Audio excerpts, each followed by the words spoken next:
Oh yeah! Welcome back to the K Max, and I thought I'd just interrupt my training session here in this beautiful outdoor gym, one of the best gyms I've ever come across. And I've come across a lot of gyms around the world, from Venice Gym to Santa Monica Gym to Miami gyms, all outdoor type gyms, and this is just magnificent. It's underneath the Remarkables that makes the atmosphere training even more remarkable. And as you can see, I was doing a bit of training, and you may ask, hey Kman, what are you training for? Well, at the moment I'm training for sprinting. I want to increase my explosive speed and my sprint performance. And you may ask, yeah, but you were sort of slowly jogging there. You could almost say I was plug jogging. And I might respond, go, yeah, I was, because I'm working on my foundation. I'm building my base. I'm improving my cardiovascular base, and that stronger, thicker base will be able to raise my peak when I go into the sprint phase to increase my speed. And that sounds pretty convincing. However, it could be convincingly wrong, because just because it sounds sincere and convincing doesn't mean it's right. It could be sincerely, convincingly wrong. And a lot of times people will use those general terms of, yes, I'm building my foundation, I'm building my base, and we think, yeah, that makes sense. You've got to get a base because, you know, the foundation, I'm in this beautiful area underneath the Remarkables, and there's lots of development going in buildings and homes being built, and all of them, and I've been observing, they all have a base. They build a foundation. Yes, and they get the foundation, and then they design the house and build the house on top of that, layer it up to the roof until it's finished. And if I asked, you know, what's in your foundation, you'd find that the builder and the engineer and the supplier of the foundation would know exactly what is in the foundation. The contents of the concrete, the amount of sand, the amount of stone, the amount of cement, the amount of additives in there, taking into account how strong it has to be, how durable, how mobility has to be, because we live in New Zealand, so they get a little bit of shaky earthquakes here. So you'd find a builder, an expert, who's an expert in their expertise, would know the ingredients of the foundation of a base of a home and every other aspect of the home. So when you say, I'm building a foundation or a base for my training, then you'd expect that if I ask you exactly what components of the foundation are you building? Is it your cardiovascular fitness, your MVO2? Is it changing your respiratory quotient? Are you more working on muscular endurance, increased glycogen concentration? Are you looking at increasing activation of your fast muscle fibers, maybe the training and the transition of your fast oxidative glycolytic fibers? What exactly are you building? Is it what physiological component, anatomical component are you building? Because foundation is just a very broad generic term. What is that foundation actually made up of? And if you find that, hey, well, maybe that word is really impressive and it maybe sounds great, but if I dig down and get into the dirt, then maybe I don't really know what that is. So yeah, I guess the point of this session is so that when you say a foundation or a base or any training program, no matter what it is, it's really important as an exercise professional that you know all the components from an anatomical, physiological, biomechanical point of view that make up any phase of your training to justify that phase to go to the next phase, and making sure that that phase is actually building what you build, because sometimes you might be building a foundation for the wrong outcome. You think that this foundation is getting you that, but actually when you break it down and look at it, it's actually getting you something else. And that's about self-justification for yourself as an exercise professional, be able to deliver your programs to yourself and to other people with integrity, knowing that you've done everything possible to make it the most integral, effective, best program, efficient program that you can possibly make. And Rory puts this beautiful saying on everything that she does or she comes across, and she asks this question: why am I doing this and how does it work? And when you say, why am I doing this, then you have to know the specific outcomes of what you want to achieve. And then you have to say, how does it work? How does all the ingredients of this training, the reps, the sets, the duration, the work ratio, the intensity, the frequency, the volume, how is that all blended together to guarantee that I'm going to get the best of my training time, the biggest bang for my buck? So I'm going to go through 5 questions that you can ask yourself and any program that comes upon your table when it comes to training, and ask these questions and dig a bit deeper. So if you dig deep, you will get more closer to the truth, rather than staying on the superficial claims and the promises and the hope and thinking, well, it sounds good, but let's hope it works, rather than guaranteeing that it works. And I used to do that. I've been in this profession now for 40 years, and in my earlier phase of my career, I specialised in the elite conditioning for international Olympic level athletes and sporting teams. And so much so I ventured down, because I always wanted to know more, because if I know more I can grow more, and I wanted always to make sure that I did the best for my athletes, that I gave them my best. Therefore, to do that I had to be the best. So I did further study from a degree to a master's degree, and I specialised in strength and conditioning for elite athletes, sporting teams, and my master's was done on some of the international teams that I work with. I more went in the area of speed and strength and power and strength development, and I used baseball teams, international baseball teams, as my measuring stick, because baseball is very explosive, very powerful, relying on speed and strength. And so much so I got 2 internationally recognised scientific published research studies out of it. But in that journey, I didn't do that to impress anybody, but just to build myself. So I wanted to, if I'm going to commit to this for the rest of my life, then I want to become the best I can, so I can do the best for my athletes. In that journey, yes, I learnt lots of things, but I always seeked the truth, the justification of what I was doing. And I'd always ask this question: why am I doing this, and how's this linked to the outcome, and is it going to be the best form of training for them, and is it effective, is it efficient, and most of all, is it safe, or it's not going to hurt them? So the 5 questions that you have are what I share with you when you come across any program or plan or cycle. And I will focus on the foundation today, what people say the foundation, because obviously that's one of the topics of interest, and you got to be able to dissect that to see what is that, to make sure that the claim is matched by the proof. The first question to ask when you the first box is just use the common sense. When you look at the training regime or the training activity, and you say, okay, does it look like it's building what it's claiming to build? So if I say to you, look, I want to build my foundation of jogging to get better at sprinting, you may ask, well, does that make any common sense? You're training slow to perform fast. Well, maybe there's a question mark to be put on that one.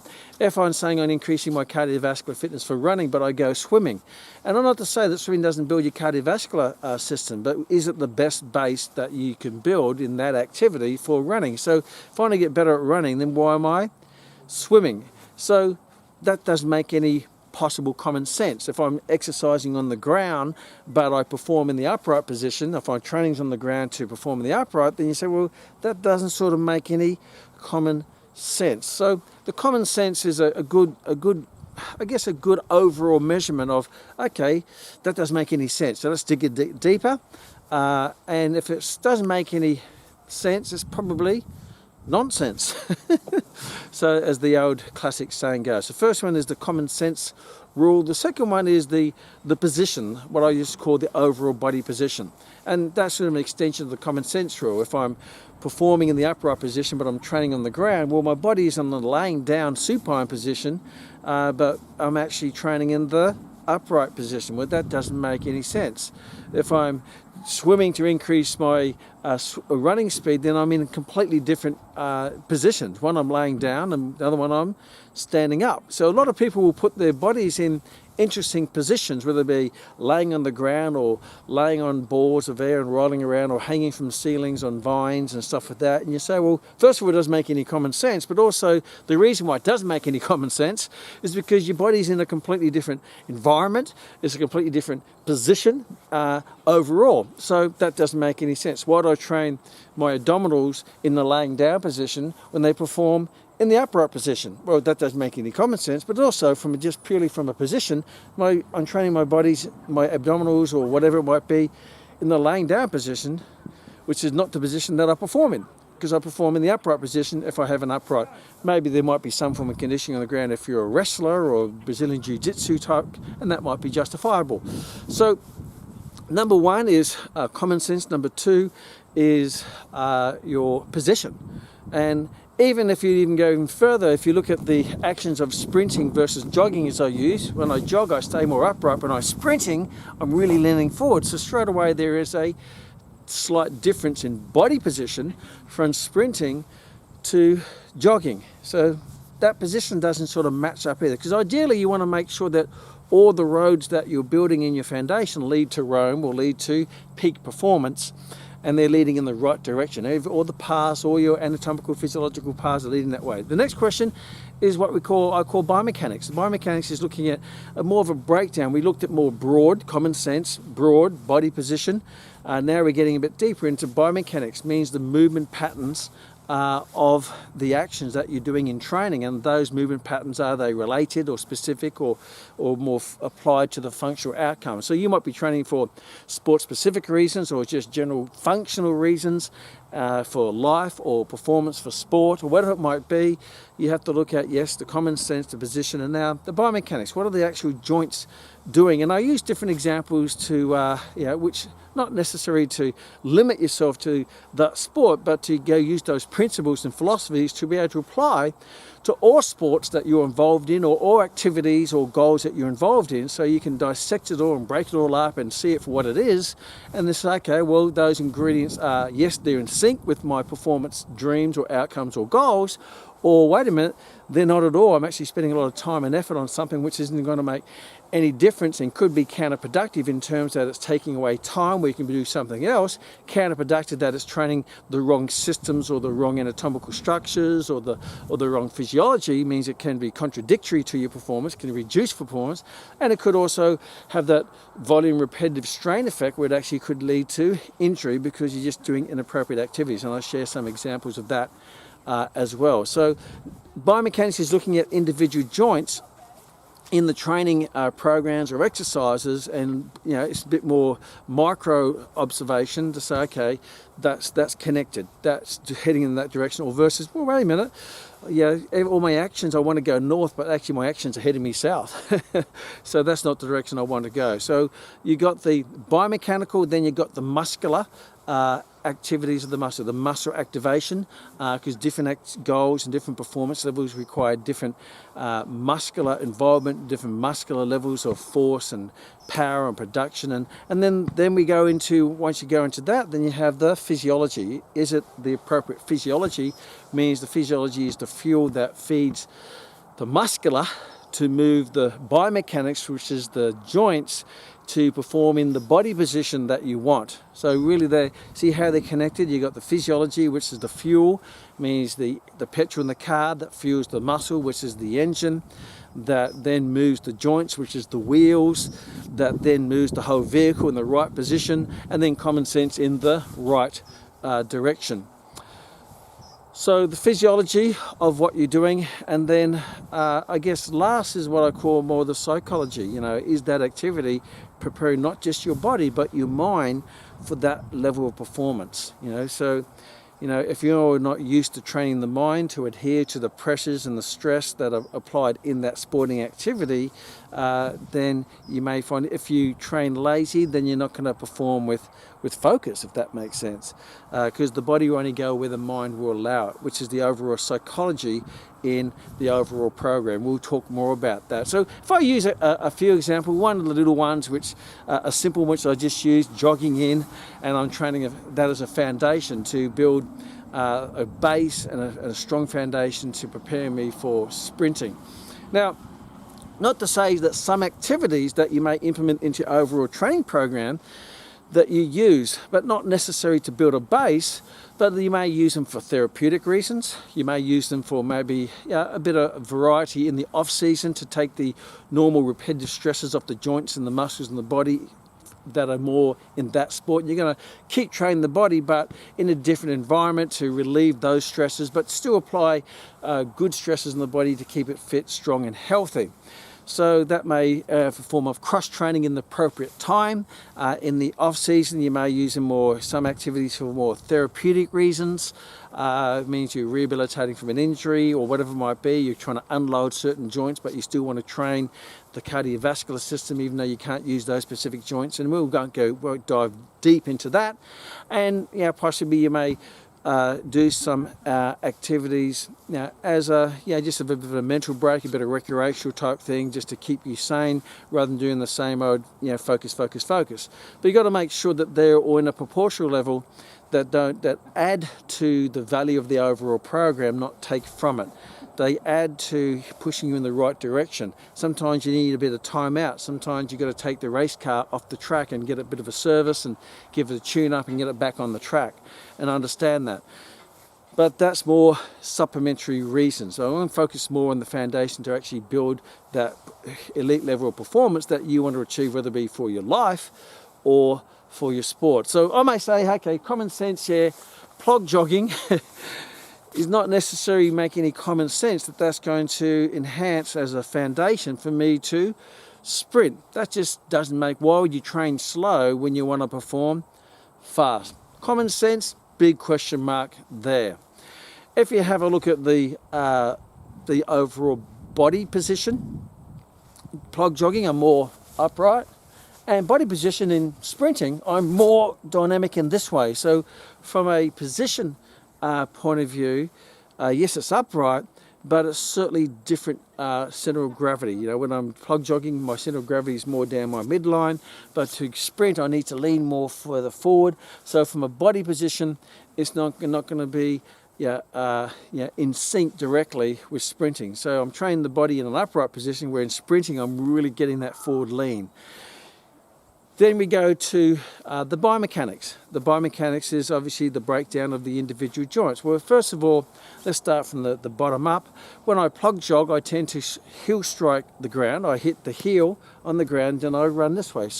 And I basically hit the ground with the heel, and then from there I'll supinate, and then I'll pronate the foot. And that's basically how the foot works. Everyone's slightly different, I understand that, but it's heel, toe, heel, toe.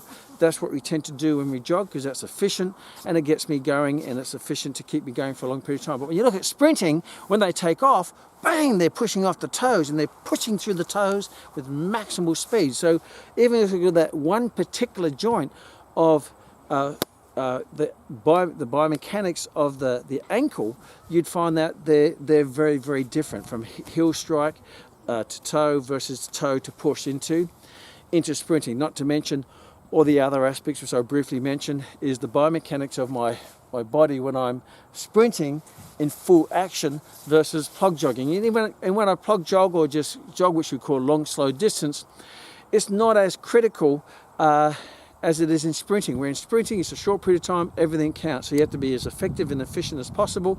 But when I'm plug jogging, I could every now and again scratch my head like this as I'm jogging, or my arms out here. When sprinting, I can't run like that, because that's not biomechanic. I need everything to be in that straight line, efficient, effective type movement path to sprint, not like this, or I can't scratch my head halfway through, because that's not biomechanically sound. But I can get away with it in plug jogging, but I can't get away with it in sprinting. From a muscular point of view, obviously, they involve the same muscles, but obviously in sprinting you're going to involve a lot more calves in the push-off, because it's pushing through the heel. Your arms are going to be a lot more powerful. If you just look at the physical structure of the frame of a sprinter versus a long-distance runner, then you can see there's going to be a big muscular difference, whether it be, obviously there's some genetics plays in that, but also how you train for that. So sprinting, from a muscular point of view, relies on the activation of what we call fast twitch muscle fibers. Now, there's 3 types of muscle fibers in 3 categories. Now, there are more subcategories to that. But you start off with the slow twitch muscle fibers, then you have your intermediate fibers, which are FOG fibers, fast oxidative glycolytic fibers, and then you have your pure fast twitch muscle fibers called your fast glycolytic fibers. So the slow twitch muscle fibers, they're slow. They don't generate as high amounts of force, but they have a high level of endurance. You can go for a long period of time. Then you have the other extreme is the fast glycolytic, which is the pure fast twitch there. Large fibers, hence why a lot of sprinters and power-based, strength-based sports people are bigger. They're large fibers. They contract quickly, they generate high amounts of force, but they have a low endurance. That's why you can't, sprinters can't go for as long past that 10 seconds. We'll get more into that. And then you have those intermediate fibers, your fast oxidative glycolytic, and they can be conditioned or trained to take on characteristics of the slow twitch muscle fibers or characteristics of the fast twitch muscle fibers. So if I train slow, two things happen. When I train slow, jog, I'm not activating the fast twitch muscle fibers. I'm not activating that part of the engine of the car to go fast. I'm just activating that part of the engine to go slow. So I'm training my slow twitch muscle fibers to get into a rhythm and go for long distance and lower forceful contractions for a longer period of time. But also a part of that, I'm conditioning those intermediate fibers, the fast oxidative glycolytic fibers, to take on characteristics of the slow twitch muscle fibers by changing the enzyme concentrations around the fiber. And if I'm going to train those intermediate fibers and I want to go fast, why do I train them to go slow when I want to train them to go fast? We call that specificity of training. You know, how you training will determine how you perform. So from a anatomical, from a muscular point of view, sprinting requires more fast twitch muscle activation rather than slow twitch. So why do I train a lot of my training time on slow twitch when I can train the fast twitch? So from a muscular point of view, doesn't make a lot of sense. From a physiology point of view, as you already know, we have basically three energy systems. And the energy systems are the systems that fuel the body to perform. And there's three energy systems. You have the phosphate energy system, which is the breakdown of an energy-rich molecule held in the cells of the body called adenosine triphosphate, and also stored with creatine phosphate. So adenosine triphosphate it gets broken apart, releases energy, and you can express maximum energy for about a couple seconds. After those couple of seconds, you've broken all the ATP apart, and then you need to rebuild it by using creatine phosphate or CP. And that rebuilds the ATP to extend that maximal output of force for a longer period of time, and that can go up to 10 seconds. The perfect example would be a 100-meter sprinter. It's around 10 seconds of maximal speed all the way. And obviously things like shock putters and high jumpers and any short, brief, intense activity will rely on the phosphate energy system. That exhausts itself very quickly after about 10 seconds. 2 seconds for the phosphate, and then another up to 10 seconds for the phosphate with the creatine phosphate involvement. Then you go into the lactate energy system where you can't rebuild those ATP stores, so therefore you now rely on another source to rebuild those ATP, which is the breakdown of carbohydrate in food or glucose in the blood, but we call it glycogen in the cells. So we break down glycogen. That's called the lactate energy system. So what we do is we start breaking down glycogen, which takes slower, that gives us energy to rebuild the ATP so we can endure a bit further. But we can't endure at the same speed as the phosphate. We have to drop the speed down to keep going. But we're still going fairly fast, but not sprinting. We're fast, but not sprinting. And that can extend our production of energy to perform for up to 30 seconds, 1 minute, 2 minutes, depending on the intensity that you're going. But that's the phosphate interaction with the lactate. Then if you want to keep going in endurance, where you want to keep going for a long time, then the lactic acid builds up, and then you need to tap into other sources of energy using oxygen, and we call that the aerobic energy system. So anaerobic, which is the first two systems, which is phosphate and lactate, that's your anaerobic systems.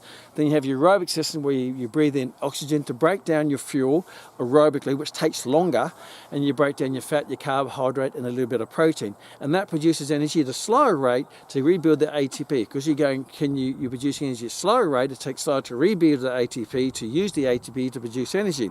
So therefore you go slower, but you have not endless, but you have a lot more storage of carbohydrate and fat, particularly fat in the body, to break down to really take you a long way, but you can't go at that same pace. So they're the three energy systems. Sprinting obviously is in the phosphate system.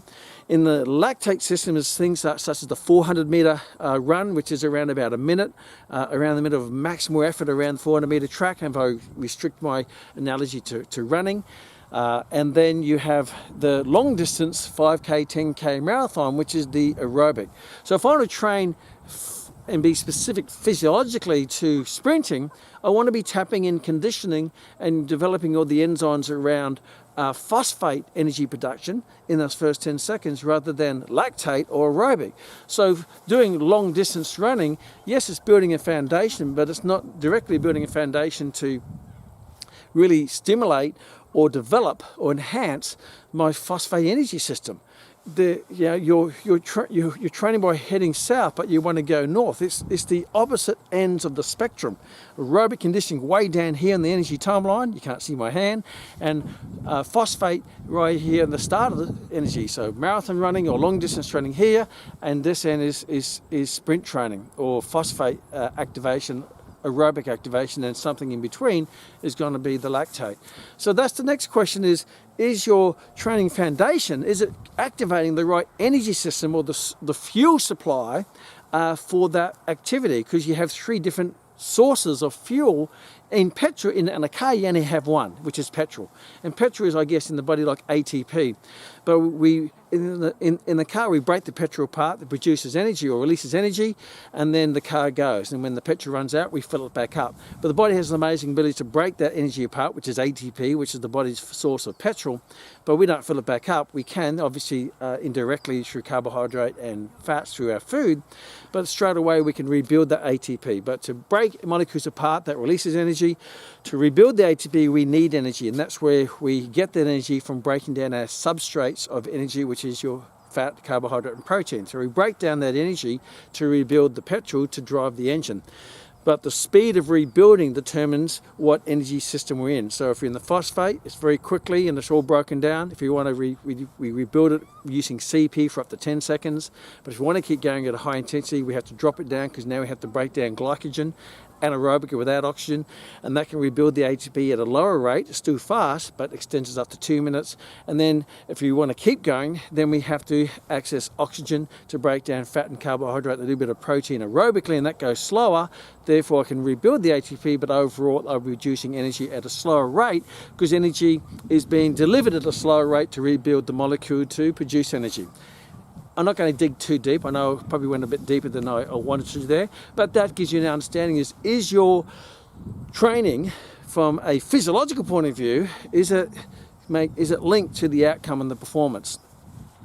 So that is the physiological aspect. So we've got common sense, we've got position, we've got biomechanics, we've got muscular, we've got physiology, and the last one is that mental mindset. Does your training get you mentally prepared for the focus and the pressure and the pressure makes diamonds for that event? If you look at if I'm going jogging, yes, I can have a bit of a chat to my friend, and I can daydream a bit, and I can look at the beautiful mountain behind me and all sorts of stuff. But if I'm going to do a sprint, then that's a different mindset, because the body will only go with their mind will out. So sprinters, you watch them at the start line, they're all focused and they're really mentally focused. And for it's a short burst, because everything counts. That mental focus can really activate the body by stimulating the endocrine system or the hormonal system to get it all agitated and aggravated and get it ready for that fight-flight response, and release the adrenaline and all of those great hormones and cortisol to release the energy for that activity. So yes, that you have to ask, is this training not just the body, but is also training my mind? So that was obviously an easy one to look at. If I look at some other examples that I've been exposed to or I've been involved in over the years, just to give you some examples so you can get a grasp of the process of analysing and breaking down a foundation and making sure that foundation is the right foundation that's going to take to the peak of your performance, and it's going to be the right outcome. Then that's really important. Another one part of my journey, as I said, I was involved in my masters in elite level baseball, and I worked with national, international baseball teams. I worked in the US in the Major League with the Milwaukee Brewers for a period of time.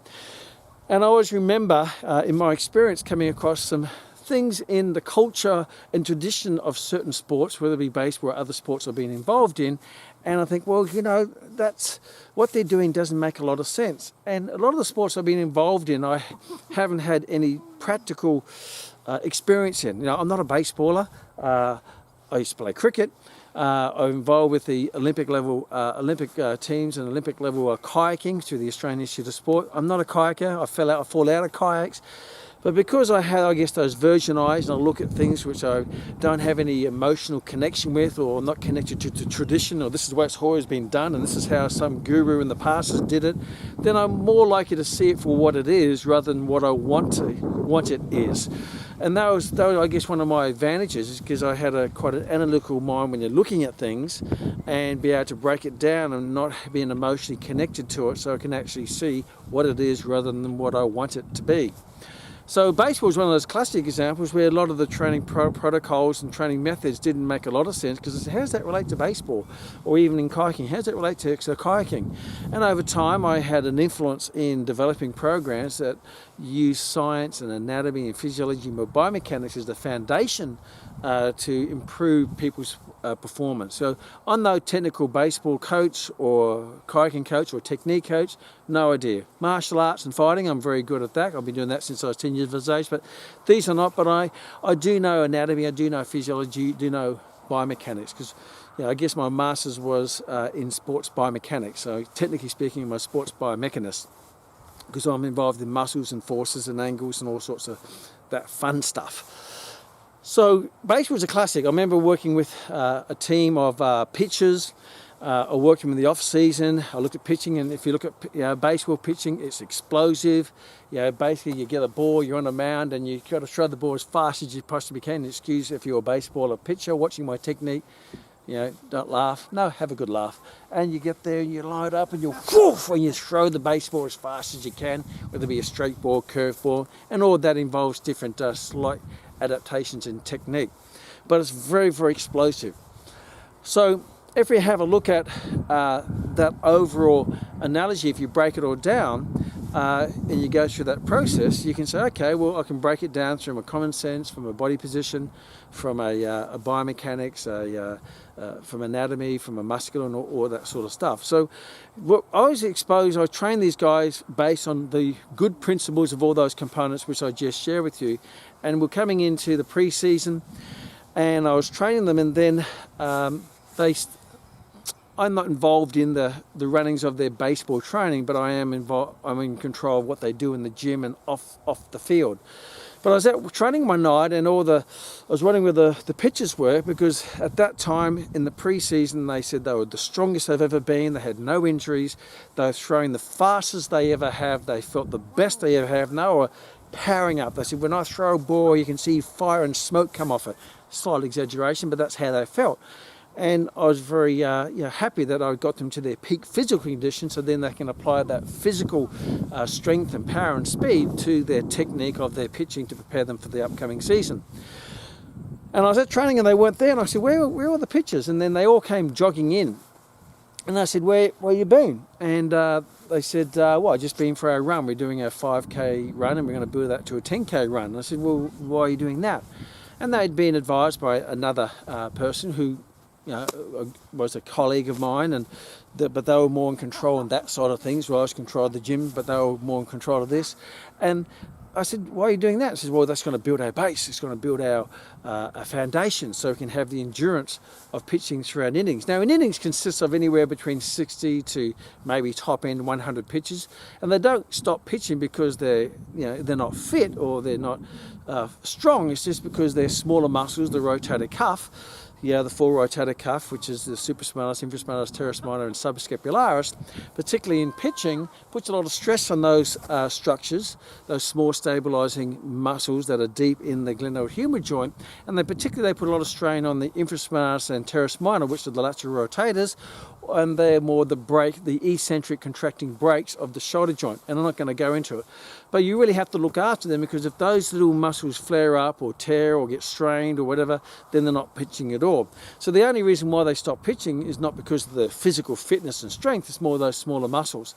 So I'm thinking to myself, what is long distance running? I can't remember seeing a baseball game where the pitcher has gone for a 10K run during the game. Because you don't run in pitching. All you do is you stand on the mound, and don't get me wrong, it's not all you do. It's really important, it's really focused, it's very intense. Baseball is really intense. It's all based on phosphate.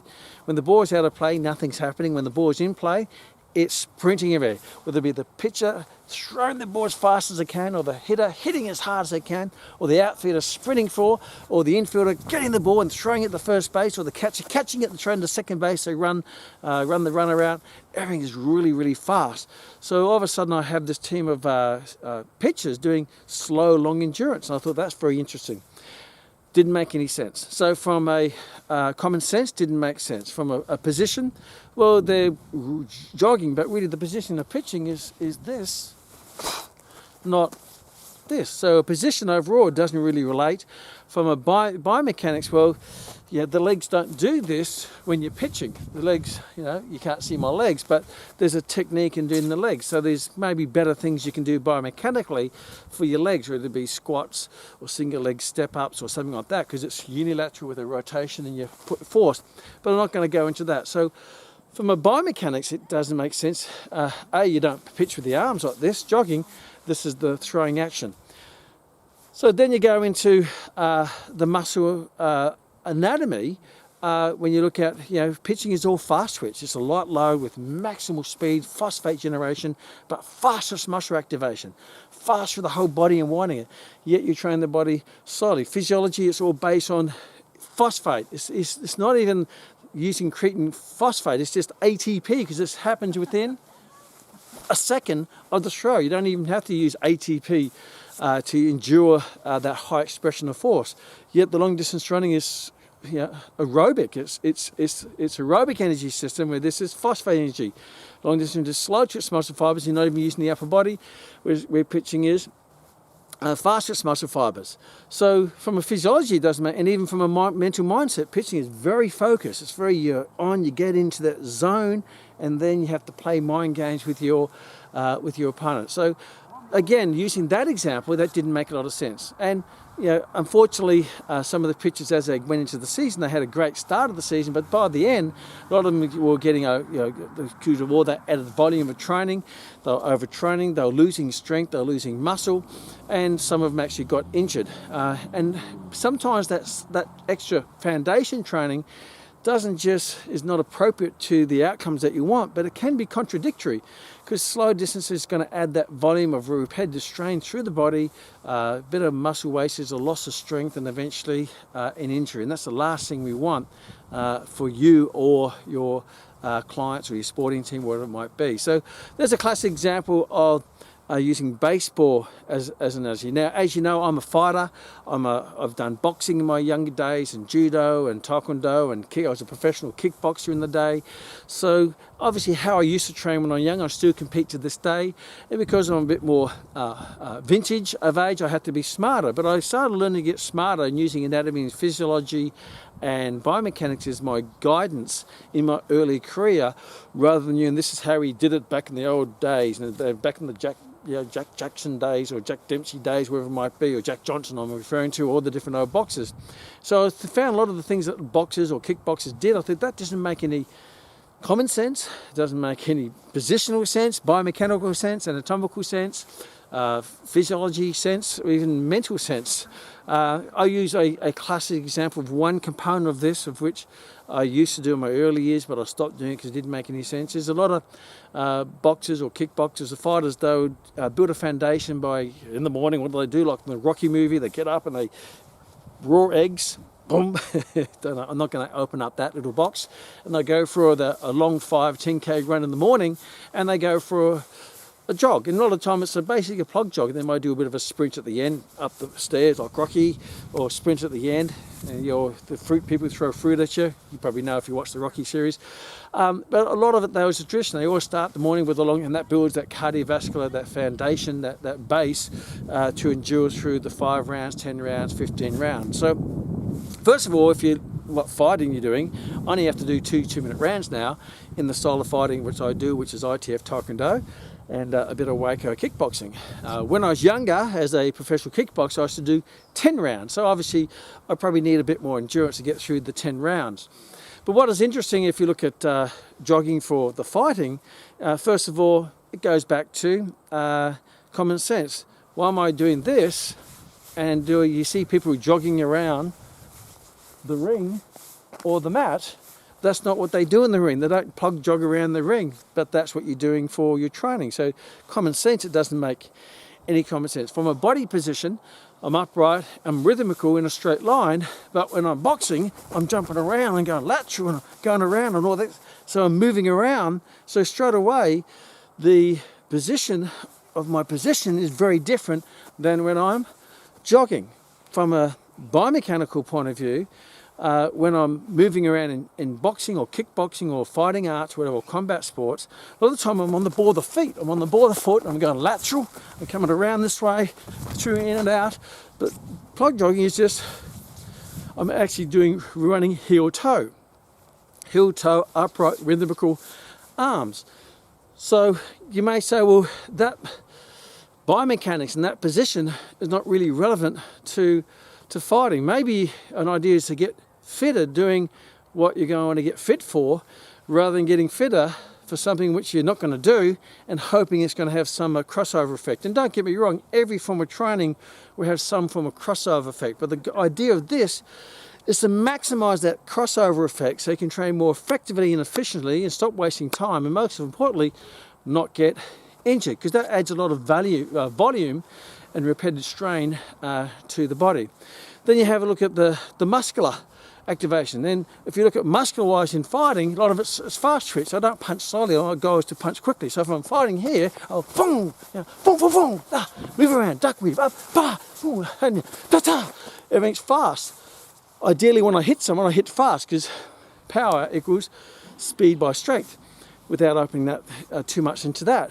But now I'm actually training slow twitch muscle fibers, where a lot of the time, yes, I move around and I'm using my slow twitch to get into position, but sometimes I use my fast twitch to get out of the way or to bob underneath, and I use my fast to jab or to kick. So again, I'm using different anatomy or different muscle fiber types. And then if you look at physiology, long distance running is all aerobic. However, when I perform in the ring for that 2 minutes or 3 minutes, a lot of that is anaerobic or phosphate. You know, it's phosphate in terms of fast, but if I need to keep doing it, ba, ba, ba, ba, ba, ba, ba, boom, boom, boom, boom, then that's extended going into anaerobic. And when do I use aerobic? When I break away and catch my breath. Or at the end of the round, go and sit in the corner and catch my breath. So yes, I'm using my aerobic energy system to break down my fats and glycogen to release the energy to rebuild my ATP, so I can rebuild it all up for the next round, but also aerobically to buffer and oxidize the lactic acid that I build up in that round. And you may say, well, isn't that why you do long distance running? Yeah, but that's activating the aerobic system in a completely different environment. That's the aerobic system, plug jogging in a straight line to increase that, but you'll be maybe better off developing your aerobic energy system the way it functions in a fight or any form of interval type sport, whether it be boxing or whether it be soccer or whether it be basketball, which is this interval where you have a work-rest ratio, where long distance running is long work but a low intensity, where a lot of interval sports are high work and then you have a rest, whether it be a rest in walking in the, like rugby league, you run up very far, bang, and you do a tackle or get tackled, phosphate, anaerobic, do a few of them in a row, lactate, then you go back in the line, catch your breath, use your aerobic energy system. So it'd be more specific to condition your aerobic energy system the way it performs in the sport, rather than condition it in an unrelated way and hoping it's going to have a crossover, because it's never going to be the same training it this way, a long distance, versus as a form to recover from anaerobic bouts of high intense activity. So from a physiological point of view, doesn't also make a lot of sense. And even from the mental point of view, you know, I am very conscious that when I train according to the focuses that I perform at. So if you work in the bag, I'm not just lazy working the bag. That bag is an opponent that I'm focused on, and every round is at 100% intensity and focus, because that's how it has to be in the boxing ring or in the basketball court or whether it be in the soccer field, because if you get a mental mind shift, that could open up a gap that someone will hit you or score a goal against you, whether it be tennis, whatever. I mean, you've got to be focused at all times. yeah, where long distance running, you can sort of, your mind can wander off with the fairies, so you're not really conditioning your mind appropriate to the mental mindset and the focus and the concentration and get into that zone. So train the zone. And someone like Michael Jordan was a classic of that. He trained at 100% because he performed at 100%. Because in sport, you don't raise to your level of expectations, you lower down to the level of training. So the more intense and specific your training is, you're going to lower down to that level. You're not going to raise to those expectations of hope. So that's an example of using something which I'm more experienced in is boxing or the combat sports.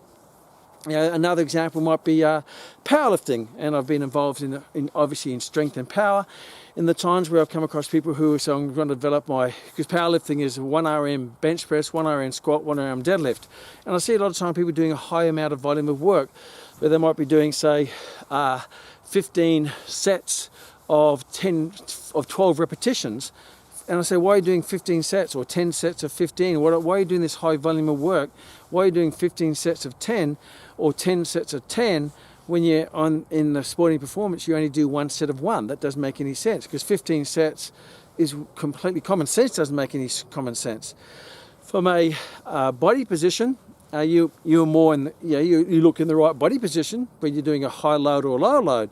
But also remember, biomechanically, your body position will change subtly in a high load versus a low load.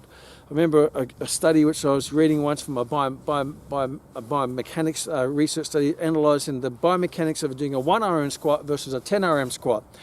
And they found when you lighten the load to do a higher reps, your body position subtly changed than in doing a 1 RM squat. Because when you do a 1 RM squat, you don't have any room for error. You go slightly off with a 1 RM, you're going down. But we've got a 10 RM, you can have got a bit more room for error, so you can be a bit more complacent, you can be more adaptive in your technique to do it. So the biomechanics of the joint angles and the movement of the angles in a 1 RM was very different to a 10 RM or a 15 RM. And that's the same with running. The biomechanics of jogging, because I can be a bit more lapsed and not as focused in my technical aspects of my joints, versus sprinting where everything counts. I guess it's like if I have a light ball and you say, can you gently throw me the ball, or it might be throw a tissue or whatever, and I get there and I go, okay, there you go. And I only have to throw it a metre. But if I have to get that same ball and I have to throw it at 100% maximal effort, because I'm in a Major League Baseball pitching team, and this is then when I throw that ball, I can throw it like that, am I? I can get away with that, right? I can get away with it. And I don't need to wind it right up for a half-hearted throw. So if I want to throw it hard, I'm going to woof and line it up to maximize the speed and acceleration, the power and the effect of the throw. Versus, so when I use light loads, over biomechanics can subtly and sometimes dramatically change. So doing 10 RM squats versus 1 RM squats could be biomechanics, because you could be conditioning your body in a wrong biomechanical pattern, doing low weight and high repetitions. If you want to train for powerlifting, if that's the sport that you're training for. So again, it's taking into account the biomechanics. I remember I used to work at the Australian Institute of Sport, and one of my colleagues was looking after, so I looked after the kayakers, and I won't go too much into this one, but I said, what were they doing in the gym? And they're doing power cleans, power lifts and Olympic lifts, and they became quite popular in the 90s, because they thought, well, Olympic lifters and power lifters are powerful, therefore if I get my athletes to do those lifts, then they'll become powerful and fast. And that's great. That's like saying, well, a donkey is really strong and all that bit, therefore I get my giraffe to do the same thing the donkey does, and that may break its legs. If you train someone who's maybe genetically gifted to do Olympic lifts and powerlifting, because they've got short levers and they're stocky and they have all those added benefits from a genetics point of view, and then you get someone who's built like a praying mantis to train that way, then that may actually cause injury because they're not biomechanically built for that way. And the classic example was the swimmers who are breaststrokers, and they're doing Olympic lifts, cleans and jerks and all sorts of stuff. So from just looking at that, is why are they doing this when they're in a pool doing that? And I won't go through the whole questions I asked, but just straight away, that doesn't even tick the common sense cycle. There might be better ways to build a foundation, and better ways that are more related or more specific to the outcomes that they want. So you got to look at what foundation that you need. A lot of time people will try to build a foundation on the extreme. I'll finish off with this, where they'll look at an elite marathon runner and they'll train their way to build their ability to run a marathon. But you've got to remember, they're elite. If you try to drive your car the way a Formula One driver drives their car, you probably bust it up and crash it, because it's not genetically designed that way or conditioned that way. Rory's a classic, where she loves marathons. She's run 21 marathons, an amazing feat, and she runs marathons every year. And she's not necessarily built like a Ethiopian or Kenyan female 50-kilogram runner with long, lean skin. Rory's more athletically built, so she's not really built for long distance from a weight to power ratio and the way she's designed. But she loves the challenge and the character building of running marathons. So therefore, her body's not really designed to do the massive amount of volume, doing 20k runs, 30k runs, 40k runs. And her life wasn't conducive to that. So she used her knowledge in anatomy and physiology and biomechanics and all that to design a program that's going to be best for her, that can achieve what she wants to achieve out of a marathon without actually hurting herself or overtraining or modeling off an extreme person when you're not an extreme person.